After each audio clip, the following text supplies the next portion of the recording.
पाकिस्तान ने उड़ा दिया सर? अल्हम्दुलिल्लाह रब्बिल आलमीन। देखिए जी, सबसे पहली बात ये समझ में आती है कि वेपन चाहे जितना अच्छा हो, उसको चलाने वाला उससे अच्छा चाहिए, जिसको अपने वेपन के ऊपर एतमाद हो, जिसको अपने आप के ऊपर एतमाद हो। लेकिन बार बार भारतीय अफवाज ने ये साबित किया है कि वो इस अच्छे वेपन को चलाने के काबिल नहीं है। 2 दिन पहले हमने राफेल के मुकाबला देख लिया था कि राफेल का उन्होंने क्या किया। उससे पहले हमने मिग 29 और अजीज का देख लिया था कि 2019 में जो उनके हमने तबाह किए थे।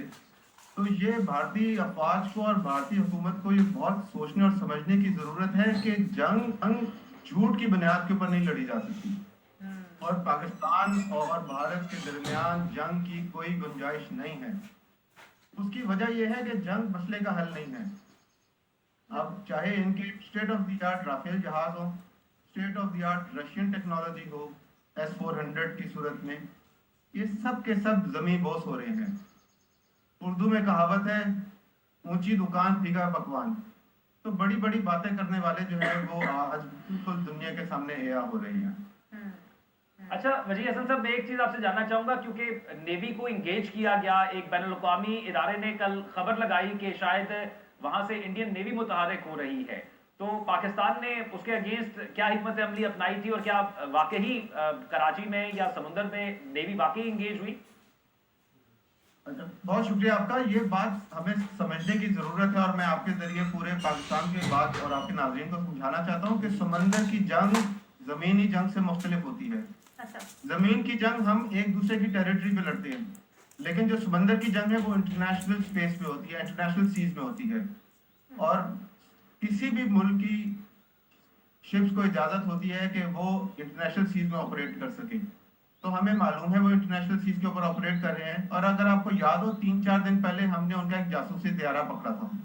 जासूसी त्यारा पकड़ने का मतलब यह है कि हमारी पाकिस्तान नेवी चौकस, चौकन्ना, होशियार और तैयार बैठी हुई है।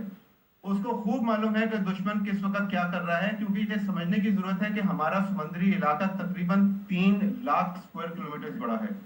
3 लाख स्क्वायर किलोमीटर का मतलब है कि बलोचिस्तान से बड़ा एरिया जो है वो समंदर का एरिया है। इस एरिया में उनके जहाज़ों की मूवमेंट, हवाई जहाज की मूवमेंट को ट्रैक करना एक बहुत दानिशमंदी का काम है। और हमें मालूम है कि उनके जहाज उधर खड़े हुए हैं और वो दोबारा अब समंदर के ऊपर आ रहे हैं अपने आप को टारगेट प्रेजेंट करने के लिए, ताकि हम अपने जो हमारी समुद्री काबिलियत है वो भी पूरी दुनिया के ऊपर यहाँ कर दें। क्योंकि समंदर की जंग सबसे बड़ी बात ये होती है। ब्रेकिंग न्यूज देनी है सर, आपकी तरफ वापस आएंगे। ब्रेकिंग न्यूज ये है कि गुज़िश्ता रात शेख ज़ायद इंटरनेशनल एयरपोर्ट पर भारतीय हमला हुआ है और भारतीय बुज़दिलाना हमले के नतीजे में शेख ज़ायद इंटरनेशनल एयरपोर्ट को नुकसान पहुंचा है। तो भारत ने पाकिस्तान और मुत्तहदा अरब अमारात की दोस्ती की अलामत को निशाना बनाया है। शेख ज़ायद एयरपोर्ट 1993 में तामीर किया गया था और एयरपोर्ट का नाम शेख ज़ायद बिन सुल्तान अल नहयान के नाम पर रखा गया था। भारत की जानिब से जंगी जुनून एविडेंट है। गुज़िश्ता रोज ननकाना को भी निशाना बनाने की कोशिश की गई थी।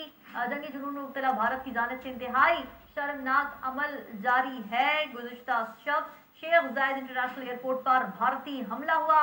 भारतीय बुज़दिलाना हमले के नतीजे में शेख ज़ायद इंटरनेशनल एयरपोर्ट को नुकसान पहुंचा। यानी ज़ौक़ भारत पाकिस्तान की दुश्मनी में इतना अंधा हो गया है कि पाकिस्तान के एलाइज पर अब हमले करने शुरू कर दिए हैं, और ये तो बड़ी अब ये वक्त की जरूरत बन गई कि रीजनल कॉपरेशन हो, कोई ब्लॉक बने और इकट्ठे हों सारे भारत के खिलाफ। मैं एक तो चीज ये है, ये हम उससे कुछ भी एक्सपेक्ट कर सकते हैं, हमारा दुश्मन घटिया है, हम मानते हैं, लेकिन इसके साथ साथ जो अवाम ने इन दिनों के अंदर जोश दिखाया है, कल रात को आप यकीन मानिए, हमारे नाज़रीन को भी पता है, जो साकिब साहब खुद इस्लामाबाद हैं, उनको भी इस चीज का